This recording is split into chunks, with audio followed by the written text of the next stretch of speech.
10వ అధ్యాయము 37వ వచనము. ఇక కాలము బహు కొంచెముగా ఉన్నది, వచ్చుచున్నవాడు ఆలస్యము చేయక వచ్చును. ఆమె ఈ సంవత్సర వాగ్దానము 2 కొరింథీయులకు రాసిన పత్రిక 8వ అధ్యాయము 9వ వచనం. మీరు మన ప్రభువైన యేసుక్రీస్తు కృపను ఎరుగుదురు కదా. ఆయన ధనవంతుడై ఉండియు మీరు తన దారిద్ర్యము వలన ధనవంతులు కావాలని మీ నిమిత్తము దరిద్రుడాయను. ఆమేన్. ఆమేన్. Amen amen. దేవునికి మహిమ కలుగును గాక. చదవబడినటువంటి వాగ్దానములు దేవుడు మన జీవితంలో అనుదినము సఫలపరుస్తూ మనల్ని పోషించి సంరక్షించి కాచి కాపాడుతున్న విధానాన్ని బట్టి దేవాది దేవునికి మొదటిగా కృతజ్ఞతాస్థుతులు చెల్లించుకుంటూ నేటి దీవెనలతో మనందరినీ దీవించి ఆశీర్వదించి కాచి కాపాడునుగాక. Amen amen. రండి, ప్రశస్తమైనటువంటి సమయంలోకి వచ్చి ఉన్నాము. ఈరోజు మరి యాకోబయ్య గారు మనకి వాక్య సందేశాన్ని అందజేస్తారు. సమయాన్ని పాస్టర్ గారికి ఇద్దాము. పాస్టర్ గారు వందనాలండి. 6:10 వరకు మీకు సమయం ఉంటుంది. దేవుని వాక్యాన్ని అందజేయవలసిందిగా ఆహ్వానం. వందనాలు అమ్మగారు, వందనాలు. మన ప్రభువును రక్షకుడైన యేసు క్రీస్తు నామమున మరి యేసు వైపు చూచుచు అనే ఆధ్యాత్మికమైన కార్యక్రమానికి వచ్చేసిన మీ అందరికీ కూడా హృదయపూర్వకమైన వందనములు తెలియచేస్తున్నాను. మరి మామూలుగా అయితే రేపటి దినమున నేను వాక్య సందేశాన్ని వినిపించాలి. అయితే ఈరోజు మరి నేను విజయవాడ వెళ్ళాలి. ఈరోజు ఇప్పుడు 7 గంటల ట్రైన్కి. రేపు ఎలా ఉంటుందో పరిస్థితి, ఒకవేళ అననుకూలంగా ఉండకపోతే ఇబ్బంది పడతామని చెప్పేసి ఒకరోజు ముందే పర్మిషన్ తీసుకోవడం జరిగింది. మరి నా యొక్క పర్మిషన్ మీరు స్వీకరించి ఈ ముందు రోజుకే నాకు అనుమతించినందుకు ప్రభు అయిన యేసుక్రీస్తు నామమున మీ అందరికీ శుభములు తెలియజేస్తున్నాను. చాలా సంతోషం. మరి పరిశుద్ధ బైబిల్ గ్రంథంలో నుంచి కొన్ని మాటలను మనం ఈ దినము ధ్యానం చేసుకుందాం. పేతురు రాసిన మొదటి పత్రిక 5వ అధ్యాయము 8వ వచనాన్ని మనం జ్ఞాపకం చేసుకుందాం. పేతురు రాసిన మొదటి పత్రిక 5వ అధ్యాయము 8వ వచనం. నిబ్బరమైన బుద్ధి గలవారై మెలకువగా ఉండుడి. మీ విరోధి అయిన అపవాది గర్జించు సింహమోలే ఎవరిని మృంగుదునా అని వెతుకుచూ తిరుగుచున్నాడు. దేవుడు పరిశుద్ధ వాక్యమును మన ఎదుట దీవించి ఆశీర్వదించును గాక. చిన్న ప్రార్థన చేసుకుందాం. ప్రార్థన అనంతరము కొన్ని మాటలను మనం జ్ఞాపకం చేసుకోవడానికి ప్రయత్నం చేద్దాం. సర్వోన్నతుడా, సర్వకృపానిధియగు మా దేవ, ఈ ఉన్నతమైన నామమునకు కృతజ్ఞతాస్తుతులు స్తోత్రములు చెల్లించుకుని రాత్రంతయు దేవా నీ కృపలో మమ్మల్ని భద్రపరచు. చక్కటి నిద్రనిచ్చావు, మంచి ఆరోగ్యమునిచ్చావు. అందును బట్టి నీకు స్తోత్రములు. ఉదయకాలం లేచి ప్రభువా నీ నామమును స్మరించడానికి నీ పాద సన్నిధిలో చేరి ఈ విధముగా కొద్ది నిమిషాలు దేవా మేము నీలో సంతోషించటానికి మాకు నువ్వు ఇచ్చిన ఈ గొప్ప ధన్యతను బట్టి వందనాలు, స్తోత్రములు, స్తుతులు చెల్లించుకొనిచున్నాం. మా ప్రభువా నీవు మాతో మాట్లాడండి. ఆధ్యాత్మికముగా బలపరచబడటకు కృప అనుగ్రహిస్తావని నమ్ముచు యేసు నామమున ప్రార్థించి పొందుకొని నాము తండ్రి, ఆమేన్. ప్రియులారా, మరొకసారి మీ అందరికీ హృదయపూర్వకమైన వందనములు తెలియజేస్తున్నాను. మరి ఈరోజు నేను 6 గంటల వరకే దేవుని వాక్య సందేశాన్ని వినిపిస్తాను. ఇక్కడ మనం చూస్తే 1 పేతురు రాసిన మొదటి పత్రిక 5వ అధ్యాయము 8వ వచనంలో మనము చూస్తే అక్కడ నిబ్బరమైన బుద్ధి గలవారై మెలకువగా ఉండుడి. మీ విరోధి అయిన అపవాది గద్దించు సింహం వలె ఎవరిని మృంగుదునా అని వెతకుచూ తిరుగుచున్నాడు. ఈ మాట చదివినప్పుడు నిజంగా మరి చాలా భయం వేస్తూ ఉంది. చాలా భయం. ఎందుకనంటే మనల్ని నిరంతరము పరిశీలన చేస్తున్నటువంటి పరిశీలన చేస్తున్నటువంటి ఒక సాతాను మనల్ని ఫాలో అవుతున్నట్టుగా ఈ వాక్య భాగం ద్వారా మనం తెలుసుకుంటున్నాం. అంటే మన వెంట, మన పక్కనే ఉంటూ మన గురించి తెలుసుకోవటానికి ప్రయత్నం చేయటంలో సాతాను కూడా ఒక భాగంగా మనం చూస్తున్నాం.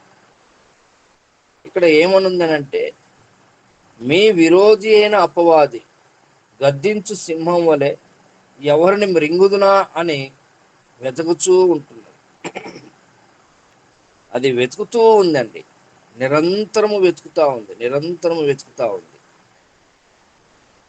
దానికి రెస్ట్ ఉండదు.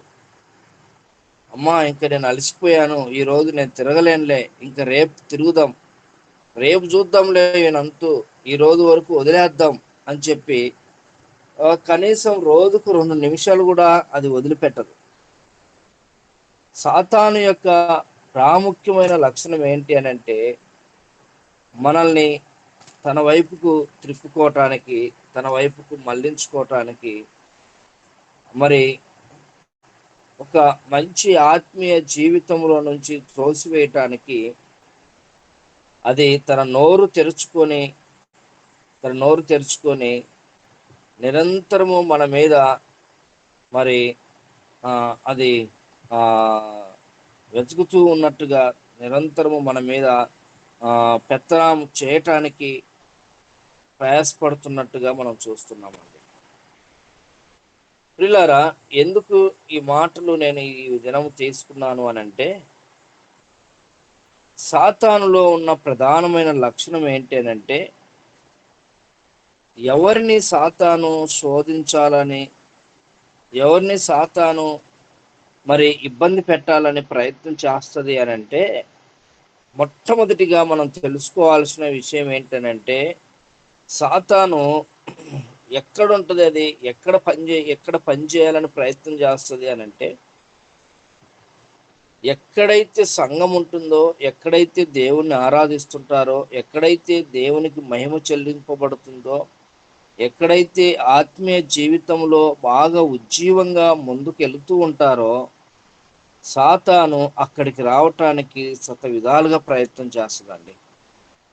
ఇది ప్రతి క్రైస్తవులు తెలుసుకోవాల్సిన చాలా ప్రాముఖ్యమైనటువంటి విషయం.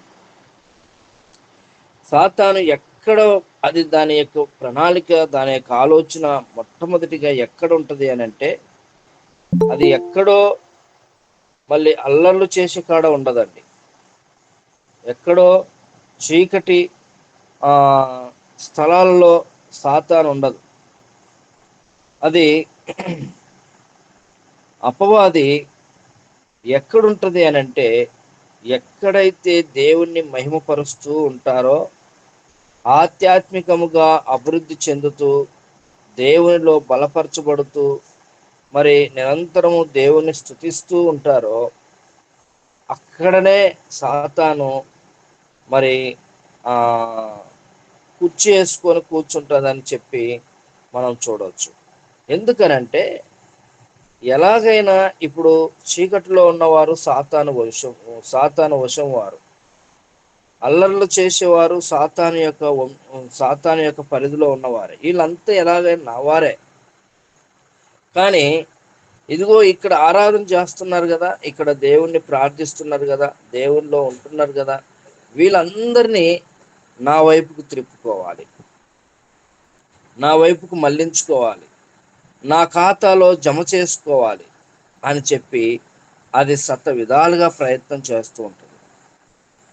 అయితే ఒక విషయాన్ని మనం గమనించాలి. ఏంటి అనంటే, సాతాను ఎక్కడైతే అది మరి ఉంటుందో అక్కడ పతనం ప్రారంభమవుతుంది అనేది మనం అర్థం చేసుకోవాలి. సాతాను ఎక్కడైతే ఉంటుందో అక్కడ పతనం ప్రారంభం అవుతుంది. ఒకసారి మనం ఆలోచన చేస్తే, మరి సాతాను యొక్క నోటి నుండి మనం అందరము కూడా కాపాడుకోవటానికి చాలా ఆ కాపాడబడాలని లేక కాపాడుకోవాలి. ప్రతి నిత్యము కూడా, ప్రతి దినము కూడా మనము సాతాను నోటిలో పడిపోకుండా, అదేమో నోరు తెరిచి ప్రతిరోజు నోరు తెరిచి ఎవరిని మింగుదునా అని అది వెతుకుతూ ఉంది. ఎవరు దొరుకుతారా ఈరోజు ఎవరు దొరుకుతారా అని చెప్పి అది వెతుకుతూ ఉంటుంది. అయితే మనం ఆత్మీయంగా ఎదుగుతున్నటువంటి మనము ప్రతిరోజు కూడా ఏం చేయాలనంటే, దాని నోటిలో పడకుండా మనల్ని మనం కాపాడుకోవటానికి చాలా ప్రాముఖ్యమైనటువంటి అవసరమై ఉన్నది.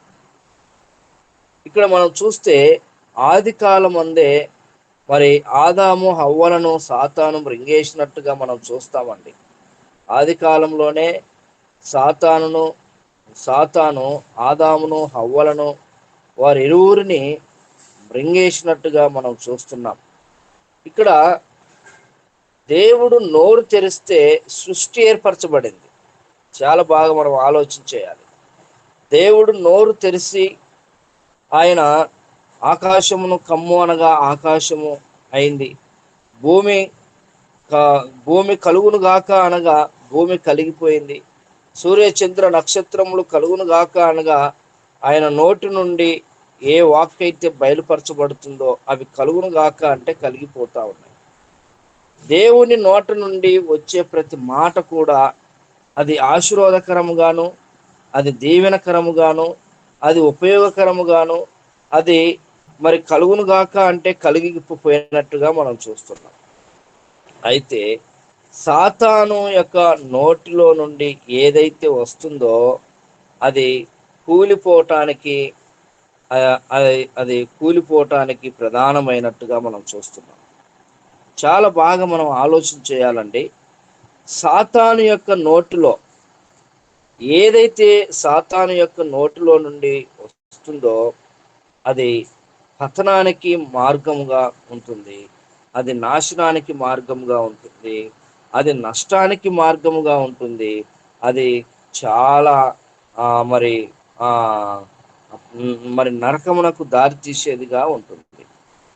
అందుకనే సాతాను ఏం చేస్తుందంటే, ఒక ఆత్మీయంగా బలపరచబడుతున్నటువంటి వ్యక్తిలోనికి ఎలా వెళ్ళాలి అనేది దాని యొక్క ఆలోచన అండి.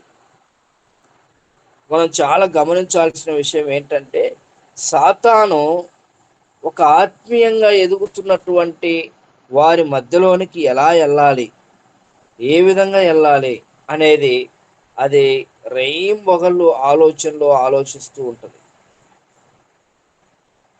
రేయింబగళ్ళు ఆలోచిస్తూ ఏం చేస్తుందంటే, మనలో ఏమైనా వీక్నెస్ పాయింట్లు ఉన్నాయని కనిపెడుతుంది. వీక్నెస్ పాయింట్లు ఏమైనా ఉన్నాయా అని చెప్పేసి కనిపెడుతుంది. దాని కొరకు నిరంతరము అది కృషి చేస్తూ ఉంటుంది. ఆత్మీయంగా ఎదుగుతున్నప్పుడు, దేవునికి దగ్గరగా ఉన్నప్పుడు, నిరంతరము దేవుని సన్నిధిలో యథార్థముగాను భక్తితో మరి దేవుని స్తుతిస్తూ మనం గడుపుతున్నప్పుడు అదేం చేస్తుందంటే, వీళ్ళని ఎలాగైనా నా వశం చేసుకోవాలి. ఎక్కడ వీళ్ళు దొరుకుతారు? ఏ విషయంలో దొరుకుతారు? ఒక డబ్బు విషయంలో దొరుకుతారా? లేకపోతే ఒక తిండి విషయంలో దొరుకుతారా? లేకపోతే ఒక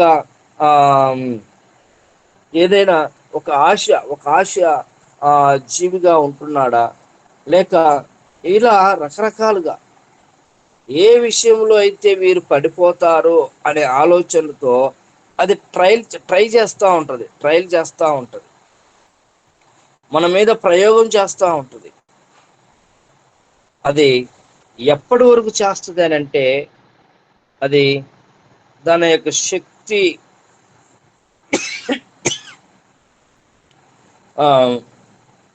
తనకు శక్తి ఉన్నంత మటుకు ప్రయత్నం చేస్తూనే ఉంటుందండి. అందుకనే అక్కడ మనం చూస్తాం 8వ వచనంలో మనము పై భాగంలో ఏం చూస్తాము? నిబ్బరమైన బుద్ధి గలవారై మెలకువగా ఉండుడి. ఒక ఆత్మీయ జీవితంలో చాలా ప్రాముఖ్యమైనటువంటి విషయం ఏంటనంటే మెలకువగా ఉండడం. ఎప్పుడైతే ఈ మెలకువతనం అనేది మన జీవితంలో నుంచి తొలగిపోతుందో మనము ప్రమాదంలోనికి పడిపోతాం. మనం చాలా ప్రమాదంలో పడిపోతామండి. ఆత్మీయ జీవితంలో మెలకువగా ఉండడం అనేది చాలా చాలా ఇంపార్టెంట్, చాలా అవసరం. కనుక ఆ మెలకువతనంలో లేకపోవడం వల్ల జరిగిన విపరీతమైనటువంటి పరిస్థితులు ఏంటి అనంటే, న్యాయాధిపతులు 16వ అధ్యాయము 16వ వచనాన్ని ఒకసారి మనం చదువుకుందాం. న్యాయాధిపతులు 16వ అధ్యాయము 16వ వచనం.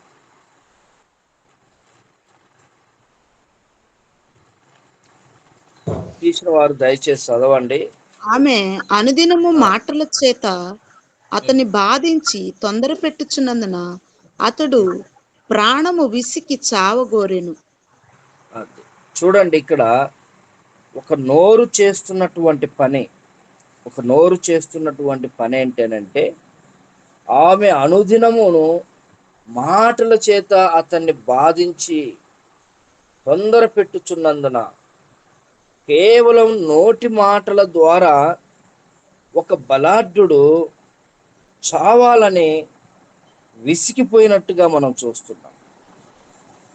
కేవలం నోటి మాటల చేత. ఈ నోరు ఎంత ప్రమాదకరమైనది అనంటే, మానవుని జీవితంలో ఏర్పరచబడినటువంటి నోరు, దేవుడు ఎందుకు ఈ నోటిని ఏర్పాటు చేశాడు అనంటే, మన శరీర భాగంలో ఉన్నటువంటి అవయవాలు చాలా ప్రాముఖ్యమండి. మనకు అర్థం కావట్లేదు, కానీ దేవుడు ఒక మంచి ప్రణాళికతో ఆయన మనకి ఈ అవయవాలను ఏర్పాటు చేశాడు. ఇంకొక విషయాన్ని మనం ఆలోచన చేస్తే, ప్రతి జీవికి నోరుంటుంది. భూమి మీద ఉన్నటువంటి జంతువులకి, మరి పక్షులకి, అలాగనే మరి మానవులకి, ప్రతి ఒక్కరికి కూడా నోరుంటుంది. కానీ మాట్లాడేటువంటి గొప్ప మరి ఏమంటారంటే అదృష్టం అని చెప్పొచ్చు, గొప్ప ఆధిక్యత అని చెప్పొచ్చు. ఈ గొప్ప ఆధిక్యత ఎవరికి దక్కిందనంటే, ఒక మానవునికి మాత్రమే దక్కిందండి. ప్రపంచంలో లేకపోతే భూమి మీద సంభాషణ మాట్లాడే విధానము మరి ఎవరికి ఉంది అని అంటే, ఒక మానవునికి. చూడండి, ఒక జంతువును తీసుకొచ్చి కర్ర తీసుకొని కొట్టండి, అది నోరు తెరిచి ఏమన్నా బదులు మాట్లాడుతుందా? అదే ఒక మనిషిని తీసుకొచ్చి చెంప మీద ఒక దెబ్బ వేయండి, ఏమంటాడు? అబ్బా అంటాడు. అదే గేదె కానీ లేకపోతే ఒక జంతువు కానీ అలా అందు. అది నోట్లో నుండి ఎలాంటి శబ్దం రాదు. అవసరమైతే కళ్ళ మట్టి నీళ్ళు వస్తాయేమో కానీ నోట్లో నుండి మరి శబ్దం రాదు. ఈ గొప్ప ఆధిక్యత ఒక మానవునికి మాత్రమే దేవుడు ఏర్పాటు చేస్తే, ఎందుకు ఆయన నోటిని ఏర్పాటు చేశాడు అనంటే, నోటిలో నుండి జీవ జలపు ఓటలు రావాలని, మన నోటిలో నుండి దేవుణ్ణి మరి స్తుతించాలని, మన నోటిలో నుండి దేవుణ్ణి ఆరాధించటానికి దేవుడు మనకు చక్కటి నోరును ఇస్తే, ఇక్కడ ఒక ఆమె ఏం చేస్తుందంటే, ఆ నోటిలో నుండి ఏం రప్పిస్తా ఉంది అనంటే, ఆ నోటిలో నుండి ఆమె అనుదినమును మాటల చేత అతన్ని బాధించిందంట. చాలా మంది నోట్లో నుండి భయంకరమైన మాటలు వస్తాయి. అవి వినలేనంత భయంకరమైనటువంటి మాటలు వచ్చేస్తూ ఉంటాయి. అవి ఎంత భయంకరమైన మాటలు అంటే, ఇక లిపి లేనటువంటి మాటలని చెప్పుకోవచ్చు. ప్రియులారా, దేవుడు మనకిచ్చినటువంటి ఈ చక్కటి నోటిలో నుండి దేవుణ్ణి మహిమపరిచే వారిగా, ఆరాధించే వారిగా, పూజించే వారిగా మనం ఉండాలి. ఇక్కడ మనం చూస్తే మరి సాంసోను గురించి మనకు చాలా బాగా తెలుసు. సాంసోను ఎలాంటి వాడు అనంటే, మరి దేవుని యొక్క బలమైన శూర కార్యములు జరిగించినటువంటి వ్యక్తిగా మనం చూస్తున్నాం. అలాంటి సాంసోను ఒక నోటి ద్వారా మృంగివేయబడాడు. మరి ఫిలిస్తీన్ల సర్దారులను తిప్పలు పెట్టి చంపినట్టుగా మనం చూస్తాం. అదేవిధంగా బొబ్బరించుచూ వచ్చుతున్నటువంటి కొదమ సింహమునైనా ఎదుర్కొని మేకపిల్లను చీల్చినట్టుగా మనం చూస్తున్నాం సాంసోన్. అంత బలం ఉన్నటువంటి వ్యక్తి, అంత ధైర్యం ఉన్నటువంటి వ్యక్తి, అంత మరి బల సూర్య కార్యములు చేయగలిగినటువంటి ఒక సాంసోను నోటి దగ్గరకు వచ్చేసరికి తన బలము అంతా కూడా పనికి రాకుండా పోయిందండి. నోటి దగ్గరకు వచ్చేసరికి ఒక అపవాది యొక్క నోటి దగ్గరకు వచ్చేసరికి అతను మరి ఆ యొక్క మాటలను భరించలేక చనిపోవాలని నిర్ణయించుకున్నాడు. కారణం ఏంటంటే, సాంసోను చాలా బాగా ఆత్మీయంగా ఎదుగుతున్నాడు, చాలా బాగా ఆత్మీయంగా బలపరచబడుతున్నాడు. కానీ ఒక స్త్రీ దగ్గరికి వచ్చేసరికి సాంసోను మరి పాపములో పడినట్టుగా, సాతానుకు మరి తన యొక్క మనసు ఇచ్చినట్టుగా, మనం ఇంకా చెప్పుకోవాలంటే సాతానుకు సోటిచ్చినట్టుగా అనే మాట మనం చెప్పుకోవాలి. సాతానుకు సోటిచ్చేశాడు సాంసోను. సాతానుకు ఎప్పుడైతే తమ జీవితంలో సోటిచ్చాడో, స్థలం ఇచ్చాడో, అవకాశం ఇచ్చాడో, అప్పుడు ఆత్మీయత తొలగిపోయిందండి. ఆత్మీయత తొలగిపోయింది. ఇంకా చెప్పాలంటే పరిశుద్ధాత్మగా మరి వెళ్ళిపోయినట్టుగా మనం చూస్తున్నాం. దేవుని యొక్క మహత్కార్యములు తమ జీవితంలో నుంచి తొలగిపోయినట్టుగా మనం చూస్తున్నాం. ఎంత బాధాకరమైనటువంటి సంఘటన. నిజంగా ఆ మాటలు చదువుతున్నప్పుడు నేను ఈ మాట పదే చదివానండి. 16వ వచనం, 16వ అధ్యాయం 16వ వచనము ఒక్కటికి 10 సార్లు చదివా. ఎందుకు చదివానంటే, అంత బలాఢ్యుడు ఒక సింహాన్నే, మేకపిల్లను కదా నోరు పట్టుకొని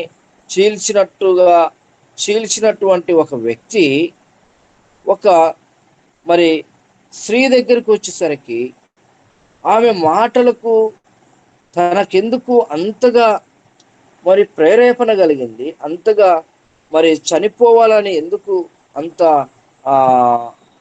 పిరికితనం అక్కడ వచ్చింది అని మనం చూస్తే, అంతకు ముందే సాంసోను చేసినటువంటి పని ఏంటంటే, ఆయన మరి సాతానుకు తన మనసు ఇచ్చినట్టుగా ఇక్కడ మనకు చాలా క్లారిటీగా అర్థమవుతా ఉంది.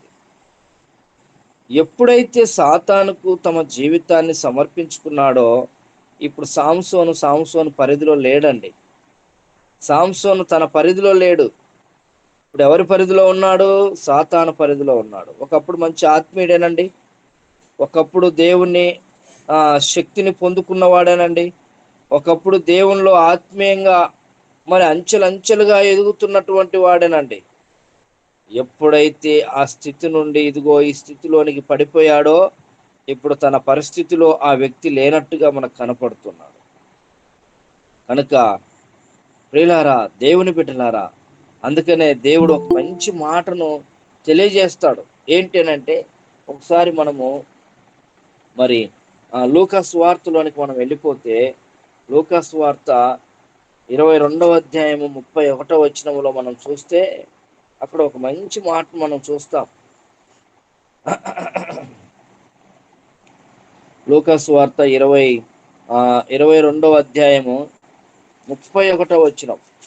మరియు ప్రభువు సీమోను, ఇదిగో సాతాను మిమ్మును పట్టి గోధుమల వల్లే జిల్లించుటకు మిమ్మల్ని కోరుకునేను గాని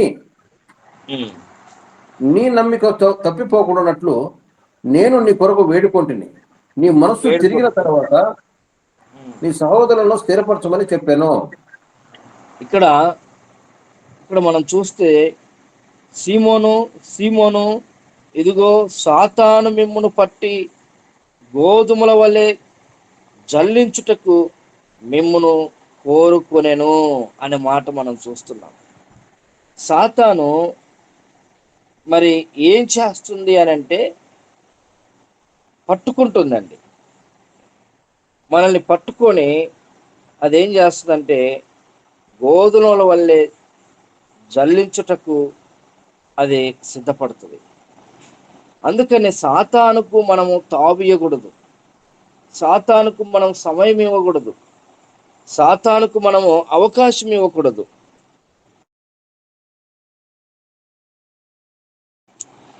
ఈ సాతాను ఇక్కడ మనం ఆలోచన చేస్తే ఎవరి దగ్గరికి వచ్చింది అని అంటే శిశువుల దగ్గరికి వచ్చినట్టుగా మనం చూస్తున్నాం.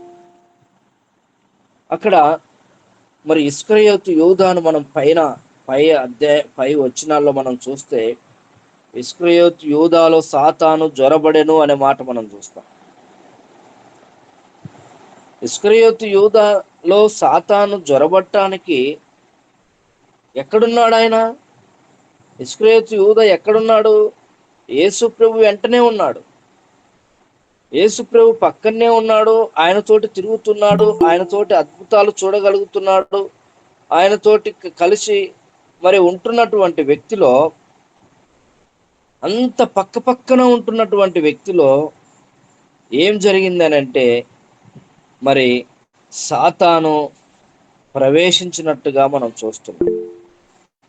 కారణం ఏంటి అనంటే యేసు ప్రభుతోటి ఉంటున్నాడు కానీ తన మనస్సును ఉంచుకోలేకపోయాడు, తన మనస్సును ఆయనతో లిఖితము చేసుకోలేకపోయాడండి.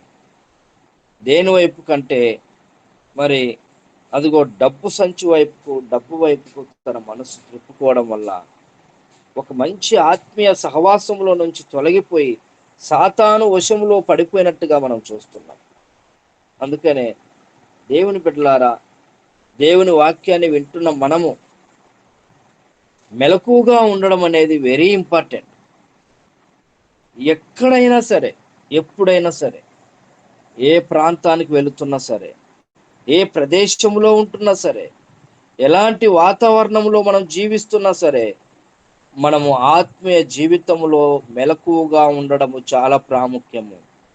ఎప్పుడైతే ఈ మెలకుతనంలోనికి మనం ఉండక మరి ఏం కాదులే అని ఒక్క రవ్వ నిర్లక్ష్యం చేశామనుకోండి, సాతాను అది నిరంతరము కనిపెట్టుకుంటున్నది గనక అది తన వశంలో మనల్ని చేసుకోవటానికి అవకాశం ఉంటుంది.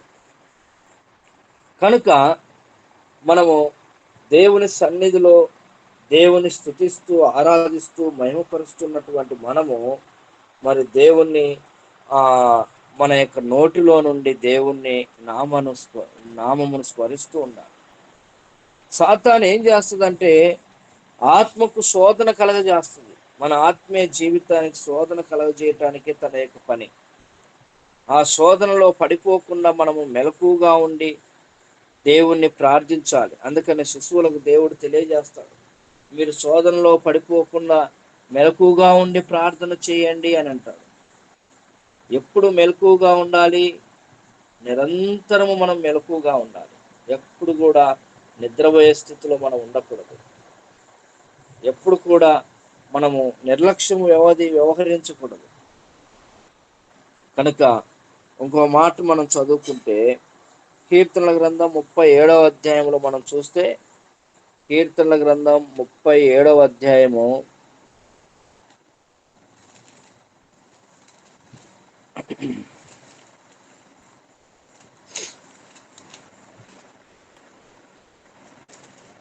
37వ అధ్యాయము 30వ వచనాన్ని ఒకసారి మనం చదువుకుందాం. 37వ అధ్యాయం 30వ వచనం. నీతిమంతుల నోరు నీతిమంతుల నోరు జ్ఞానమును జ్ఞానమును గూర్చి వచించును, వచించును. వారి నాలుక వారి నాలుక న్యాయమును న్యాయమును ప్రకటించును. అదే అండి, నీతిమంతుని యొక్క నోరు దేనితో నింపబడుతుంది అని అంటే, నీతిమంతుని యొక్క నోరు జ్ఞానమును గురించి వచించుచున్నది, జ్ఞానమును గురించి ప్రచురణ చేయుచున్నది, జ్ఞానమును గురించి తెలియజేస్తుంది, జ్ఞానమును గురించి అది మరి సంభాషణ చేస్తుందండి. ఎవరనంటే నీతిమంతుని యొక్క నోరు. అనీతిమంతుని నోరు అలా మాట్లాడదు. నీతి లేనటువంటి నోరు అలా మాట్లాడదు. నీతి లేనటువంటి నోరు మరి సాతాను యొక్క మాటలకు వశమైపోతుంది. కానీ నీతి కలిగినటువంటి వారి నోరు ఎలాగుంటుందంటే, చాలా అద్భుతముగా జ్ఞానమును గురించి మాట్లాడుతూ ఉంటుంది. ఎవరండి జ్ఞానవంతులు? భూమి మీద ఎవరు జ్ఞానవంతులు అని అంటే యేసుక్రీస్తు ప్రభు వారే ఆయన జ్ఞానవంతునిగా మనం చూస్తున్నాం. ఆయన మరి జ్ఞానమునిచ్చేవాడు. అందుకనే సొలొమోను ఏమంటాడంటే, అయ్యా ఇదిగో నువ్వు నాకు రాజ్యములనిచ్చావు, 12 గోత్రములనిచ్చావు, నేను ఎలా వీరిని పరిపాలన చేయాలి, నాకు మరి వెండి బంగారములు నాకు వద్దు, కానీ నాకు జ్ఞానం దయచేయమని అంటాడు. అంటే దేవుని దగ్గర ఏం దొరుకుతుంది అని అంటే, ఆయన దగ్గర జ్ఞానం దొరుకుతుంది. ఆ జ్ఞానమును ఎవరైతే పొందుకుంటారో వారు బహుగా మరి అభివృద్ధి పొందటానికి అవకాశం ఉంది. అందుకని మనం చూస్తాం, సొలొమోను అంత జ్ఞానవంతుడు అంతకు ముందు కానీ ఆ తర్వాత కానీ పుట్టలేదంట. ఇప్పటి వరకు కూడా అంత జ్ఞానవంతుడు లేనట్టుగా మనం చూస్తున్నాం. చూడండి ఎన్ని పరికరాలు వచ్చాయో, ఎంత మరి జ్ఞానము ఎంత అభివృద్ధి పొందిందో. ఇప్పుడు ఒకప్పుడు మరి ఎలాగుండేది, ఇప్పుడు ఎలాగుండేది. ఇప్పుడు ఈ యుగంలో కంప్యూటర్ యుగము, ఇప్పుడు టెక్నాలజీ యుగము, ఇప్పుడు మరి అన్నీ మారిపోయి చాలా పరివర్తన చెందినప్పటికీ కూడా దేవుని వాక్యం ఏం చెప్తుందనంటే, సొలొమోను తర్వాతనే మీరందరూ అని అంటున్నారు. సొలొమోను జ్ఞానము తర్వాతనే మీరందరి జ్ఞానాలు. హెలికాప్టర్ కనిపెట్టినా, విమానం కనిపెట్టినా, మరి సముద్రంలో దారి కనిపెట్టి ప్రయాణం చేస్తున్నా, ఇక మరి టెక్నిక్గా కొత్త ఆలోచనలు చేసి కొత్త పరికరాలు కనిపెట్టినప్పటికీ, ఎన్ని కనిపెట్టినా మన జ్ఞానము సొలొమోను తర్వాతనేనండి. ఎందుకనంటే సొలొమోనుకు అంత జ్ఞానము, సొలొమోను జ్ఞానమునకు మన జ్ఞానమునకు తేడా ఏంటంటే, మన జ్ఞానము లోక సంబంధమైన జ్ఞానము, సొలొమోనులో ఉన్నది పరలోకము నుండి దేవుడిచ్చినటువంటి జ్ఞానం. దేవుడిచ్చినటువంటి జ్ఞానము దాన్ని ఎవరు కూడా రీచ్ కాలేరు, దాంతో ఎవరు కూడా సమానం కాలేరు, దాంతో ఎవరు కూడా పోల్చుకోలేరండి. అంత గొప్ప జ్ఞానవంతుడు సొలొమోను గనుక ఆయన జ్ఞానమును గురించి వర్ణిస్తూ, ఆయన జ్ఞానమును గురించి మరి తెలుసుకోవటానికి దేశాల నుండే రాజులు రాణులు వచ్చినట్టుగా మనం చూస్తున్నాం. అందుకని దేవుని వాక్యం ఏం చెప్తుంది అంటే, ఎవరైతే నీతిమంతులుగా ఉండాలని, దేవుని సన్నిధిలో నీతియుక్తముగా జీవించాలని ఆలోచిస్తున్నారో వారు మొట్టమొదటిగా తన నోటిలో ఏమి నింపుకుంటారు అని అంటే, దేవుని జ్ఞానమును గురించి వర్ణించటానికి వారి నాలుక న్యాయమును ప్రకటన చేస్తూ ఉంటుందంట. న్యాయమును ప్రకటన చేస్తూ ఉంటుంది. కనుక ప్రియులారా, ఈ ఉదయకాల సమయంలో దేవుడు మనకిచ్చిన ఈ చక్కటి నోటిని, ఈ చక్కటి మరి మాటలు మాట్లాడగలిగేటువంటి ఈ నోటిని మనము దేవుని కొరకు ఉపయోగించుకోవాలి. అక్కడ స్త్రీ మనం చూసినప్పుడు ఢిల్లీలో తన నోటిలో నుండి మాట్లాడుతున్నప్పుడు అంత బలాఢ్యుడే విసుగు పొందాడంట.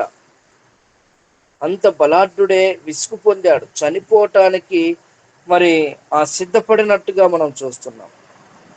అంటే మన నోరు దేనితో నింపబడుతుందో, మరి మన హృదయము దేనితో నింపబడుతుందో మన నోటిలో నుండి ఆ మాటలే వస్తాయంట. అందుకనే నోరు తెరువుము, నేను నిన్ను నింపెదను అనే మాట మనం చూస్తాం. మన నోటిలో జీవ జలపు మాటలు ఉద్భవింపబడాలి తప్ప మన నోరు అపవాదికి సోటిచ్చేదిగా మనం ఉండకూడదు. మన నోరు అపవాది కీ అది ఉంటుంది చూడండి, కీ ఇస్తే బొమ్మ వెళ్ళిపోతూ ఉంటుంది కదా, అలా సాతాను కీ ఇచ్చి మన నోటిని వదిలిపెట్టే రీతిగా మనము దానికి బెండు కాకూడదు. ఉదయం నుండి సాయంత్రం దాకా విస్తారమైనటువంటి మాటలు మాట్లాడుతూ ఉంటాం. ఏం మాట్లాడతామో లెక్కలేని మాటలు మాట్లాడుతూ ఉంటాం. వాటికి ఒక లెక్క ఉండదు, ఒక పత్రం ఉండదు, ఒక అర్థం ఉండదు. విస్తారంగా మాట్లాడేస్తూ ఉంటాం. ఒకసారి మనం మాట్లాడే ప్రతి మాట, ప్రతి పొల్లు రికార్డ్ చేసుకుని సాయంత్రంగా పడుకొని ఆ మాటలన్నీ వింటే ఆ మాటల్లో ఎన్ని దేవునికి ఉపయోగం, అంటే దేవుని గురించి మాట్లాడుతున్నాం, ఎన్ని లోకం గురించి మాట్లాడుతున్నామో ఒకసారి మనము ఆలోచించేసి వాటన్నిటిని రికార్డ్ చేసి వింటే ఒక్కటి కూడా బహుశా ఉండకపోవచ్చు దేవుణ్ణి మహిమను వివరించగలిగే మాటలు. అందుకనే విస్తారమైన మాటల్లో లోపం ఉండక మానదని సామెతల్లో మనం చూస్తాం. ప్రియులారా, దేవుడు మనకిచ్చిన ఈ నోటిని దేవుని కొరకు ఉపయోగించాలండి. దేవుని యొక్క మహిమను ప్రచురణ చేయటానికి, దేవుణ్ణి కీర్తించటానికి, ఆయన ఉన్నత కార్యములను, సూర కార్యములను సకల జనులకు తెలియచేస్తూ ఆయన గురించి మనము మరి సమస్త జనులకు సువార్త ప్రకటించటానికి దేవుడు మనకు చక్కటి నోటినిస్తే ఆ నోటిని మనం అపవాది వశములో పెడితే ఎలాగండి? కనుక ప్రియులారా, దేవుని బిడ్డలారా, దేవుని సన్నిధిలో మనం అందరం ఆలోచించాల్సిన విషయం ఏంటంటే మన నోరు దేనితో నింపబడింది, మన నోరు దేని గురించి మాట్లాడుతుంది, మన నోరు దేనితో ప్రతి నిత్యము మరి ఎక్కువగా ఉపయోగిస్తూ ఉన్నాం. ఈ దినము ఆలోచించేద్దాం, ఒక నిర్ణయం తీసుకుందాం. దేవుని పని కొరకు, దేవుని పరిచర్య కొరకు, దేవుని యొక్క అత్యున్నతమైనటువంటి ఆ యొక్క గొప్ప సింహాసనాసీనుడైనటువంటి దేవుని స్తుతిస్తూ ఆరాధిస్తూ దేవుని కీర్తిద్దాం. మన నోరును మనం న్యాయంగా వాడుకుందాం. దేవుడిచ్చిన నోటిని దేవుని కొరకు ఉపయోగిద్దాం. గొప్ప కార్యములను దేవుని సన్నిధిలో మనం పొందుకుందాం. దేవుడి మాటలు దీవించి ఆశీర్వదించును గాక. ఆమేన్. ఆమేన్, ఆమేన్. కాబట్టి మీరు మీ మనస్సు అను నడుము కట్టుకొని నిబ్బరమైన బుద్ధి గలవారై యేసు క్రీస్తు ప్రత్యక్షమైనప్పుడు మీకు తేబడు కృప విషయమై సంపూర్ణ నిరీక్షణ కలిగి ఉండుడి. నిబ్బరమైన బుద్ధి గలవారై. నిబ్బరమైన బుద్ధి ఇచ్చువాడు పరలోకపు దేవుడు తండ్రి యేసు క్రీస్తు ప్రభుల వారు. ఆయన ఇచ్చే నిబ్బరమైన బుద్ధి కలవారై యేసు క్రీస్తు ప్రత్యక్షమైనప్పుడు మీ కొరకు దేవుడు కృప విషయమై సంపూర్ణ నిరీక్షణ కలిగి ఉండుడి. నిబ్బరమైన బుద్ధి గలవారై మెలకువగా ఉండుడి. మీ విరోధి అయిన అపవాది గర్జించు సింహం వలె ఎవరిని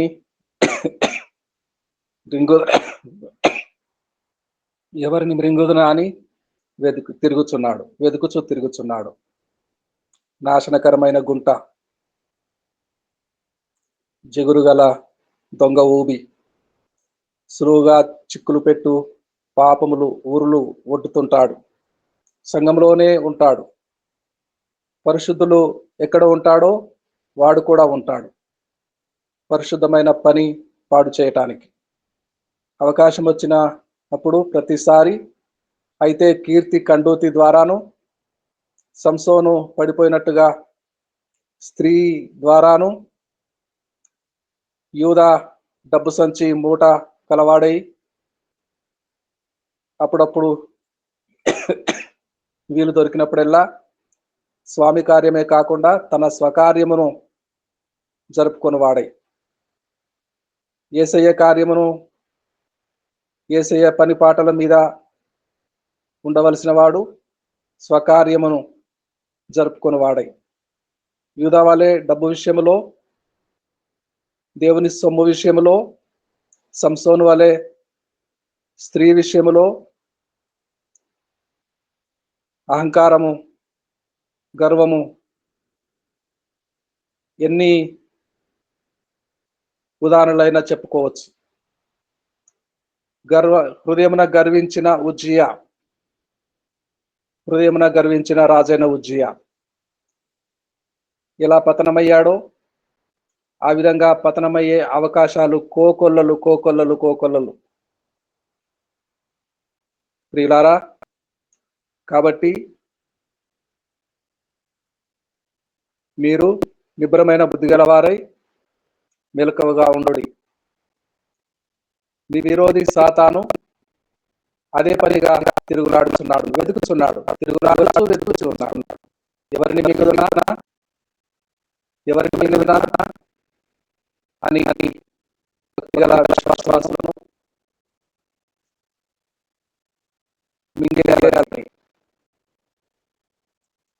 మింగేయాలని అది నాశనకరమైన నాశనకరమైన గుండెలలో నుండి, మోసకరం బగూబి నుండి, ఆశచెనిలపై కేత్తెను నన్ను, పిశాచి పతంబున తొలగించెన్. వాడు నాశనకరమైన గుంట, వాడు మింగిన వారు, వాడి చేత మింగివేయబడిన వారు అనేక మంది మింగివేస్తున్నాడు. ఎవరు దొరుకుదురా అని వెతుకుచు తిరుగులాడుచున్నాడు. వాడి బారి నుండి అపవాది బారి నుండి తప్పించుకొనుట, సులువుగా చిక్కుల పెట్టు పాపమును తప్పించుకొని యేసువైపు చూచుచు. అవును ప్రియులారా, ఉదయాన్నే యేసువైపు చూచుచు, ఉదయాన్నే వేకువనే ఎవరి విశ్వాసమునకు కర్త అయిన యేసు ప్రభువుల వారిని తేరిపార చూచుచు, ఆయన వైపు తిరుగుచు, సులువుగా చిక్కుల పెట్టు ప్రతి పాపము నుండి తప్పించుకుంటూ, మోసకరమైన భూమి నుండి తప్పించబడుతూ, నాశనకరమైన దొంగ ఊబిలో నుండి తప్పించబడుతూ, ప్రియులారా, దేవునికి స్తోత్రం కలుగునుగాక. మీ విరోధి సాతాను అపవాది గర్జించు సింహం వలె తిరుగుతున్నాడు, తిరుగుతున్నాడు. వాడికి చోటు ఇవ్వకుండా తప్పించుకునే ఏకైక మార్గము వేకువనే యేసువైపు చూచుట. యేసువైపు చూచి మన జీవితంలో దినము ప్రారంభించుట. God bless you all my dear friends. ఎవరైనా మీలో ఒకరు ప్రార్థించేవారు ఉన్నారా? ప్రార్థన చేయగలరా? మహోన్నతుడు, మహారక్షకుడు, మహాఘనుడైన మా ప్రియమైన యేసురాజా, నీ పాదాలకు స్తోత్రాలు. చక్కని సందేశం ద్వారా ఉదయాన్నే మేల్కొల్పినందుకు నీకు వందనాలు. యేసు వైపు చూచేటటువంటి భాగ్యాన్ని అనుగ్రహించిన దేవా, నీకే వందనాలు. అన్ని విధాలుగా మేలు చేసి మాకు ఒక మంచి సందేశాన్ని ఇచ్చి మా జీవితంలో కొత్త వెలుగు నింపినందుకు వందనాలు. దేవా, నీ సేవకులను దీవించండి. చక్కని సందేశాలను ఇస్తున్నటువంటి బిడ్డలందరినీ ఆశీర్వదించండి. అలాగే వినుటకు చెవులు కలిగినటువంటి ప్రతి ఒక్కరిని కూడా దీవించండి. ఒక చక్కని సమాజం, ఒక చక్కని సమూహం ఏర్పాటు చేసి అందరం కలిసి కృతజ్ఞతలు చెల్లించేటటువంటి భాగ్యాన్ని కూడా అనుగ్రహించిన దేవా వందనాలు. అదే విధంగాను బెంగళూరులో ఉన్న హర్షకి మరొక నూతన సంవత్సరాన్ని అనుగ్రహించి దీవించి ఆశీర్వదిస్తున్నందుకు వందనాలు. అదే విధంగాను పెళ్లి రోజు చేసుకుంటున్నటువంటి మిత్రులందరికీ కూడాను వందనాలు. పెళ్లి రోజు, పుట్టినరోజులు జరుపుకునేటటువంటి ప్రతి ఒక్కరిని దీవించండి, ఆశీర్వదించండి. మా సమూహంలో చక్కని ప్రార్థనలు జరుపుతున్నటువంటి ప్రతి ఒక్కరిని దీవించి, ముఖ్యంగాను నీ సేవకుడైనటువంటి ధనరాజు గారిని, వారి కుటుంబాన్ని దీవించండి. వారు కలిగిన సమస్తమును దీవించండి. కుటుంబాన్ని, బిడ్డలను దీవించండి. ఎదుగుతున్న బిడ్డలను దీవించండి. 10వ తరగతికి వచ్చిన చిన్న బిడ్డను ఆశీర్వదించండి. అదే విధంగాను మా సమూహంలో ఉన్న ప్రతి ఒక్క కుటుంబాన్ని, ప్రతి ఒక్క వ్యక్తిని పేరు పేరున దీవించి ఆశీర్వదించి శుభోదయాలను అనుగ్రహించి శుభకార్యాలకు ప్రతి ఒక్కరిని నడిపించి ఆశీర్వదించమని, చక్కని సందేశాన్ని ఇచ్చినటువంటి నీ సేవకుని దీవించి నడిపించమని మా ప్రభువును నీ ప్రియకుమారుడైన యేసుక్రీస్తు ద్వారా వేడుకొంచున్నాము తండ్రి. ఆమేన్. ఆమేన్.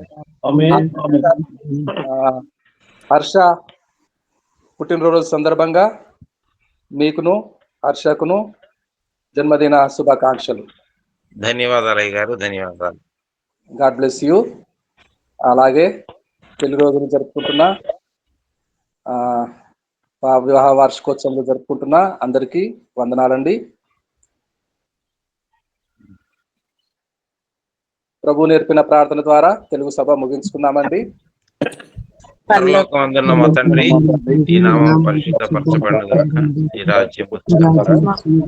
ఈ చిత్తం పరలోకమందు నెరవేరుతున్నట్లు భూమి యందు నెరవేరును గాక. మా దిన ఆహారం నేడు మాకు దయచేయండి.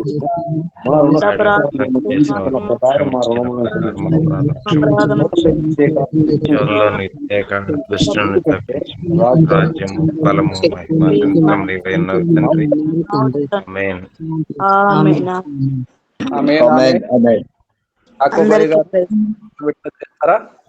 యాకోబయ్య గారు. మన తండ్రి అయిన దేవుని కృపయు, కుమారుడైన యేసుక్రీస్తు ప్రేమయు, పరిశుద్ధాత్మ సన్నిధి సహవాసం ఈ దినము పుట్టినరోజు జరుపుకుంటున్న వారికి, మరి వివాహ శుభదినము చేసుకుంటున్నటువంటి వారికి, ప్రతి ఒక్కరికి సదా తోడై ఉండి కాచి కాపాడును గాక.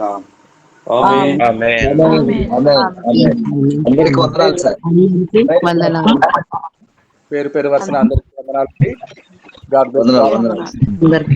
అందరికీ వందనాలండి. వందనాలమ్మా. ప్రైజ్